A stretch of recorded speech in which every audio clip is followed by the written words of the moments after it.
Hello，大家好啊！咁今次為大家介紹呢，就係位於圓方嘅 W 酒店。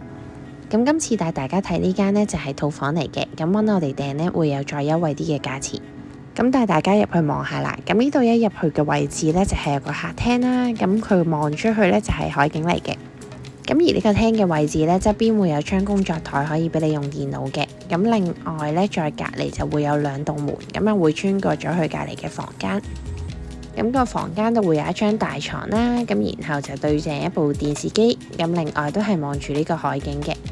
咁另外呢，就同大家睇下其他嘅位置啦。咁佢會有道門就穿去廁所啦，咁而另外個房入面有個窿窿呢，就可以匿埋入去入邊換衫嘅，咁係一個細細嘅衣帽間。咁另外同大家就睇下個廁所啦。咁而呢個位置呢，就係房間穿出去嘅。咁個廁所呢，其實佢都算係比較大嘅，咁而且呢，做翻乾濕分離。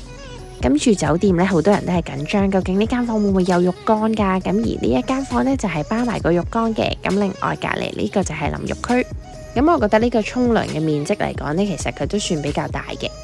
咁最後咧，同大家睇一睇呢間房嘅景色啦。咁佢就係望住呢一個海嘅。咁當然啦，你如果話想望住維港景色嘅話呢，佢就係俾 Ritz-Carlton 遮住咗嘅。咁但係呢，我哋訂 Ritz-Carlton 呢都會有一個一條龍服務，同埋會更加優惠嘅價錢。咁如果有需要呢，你哋可以再 PM 我查詢。咁今次房間嘅介紹呢就到呢度啦。咁最後就送上我哋嘅求婚佈置。咁大家無論訂房啦，或者求婚佈置啦、生日佈置呢，有興趣都可以揾我哋嘅。咁我哋有 WhatsApp 啦，或者可以喺 IG 度留言揾翻我哋都得嘅。咁希望下次同大家再介紹更加多唔同嘅酒店啦，拜拜。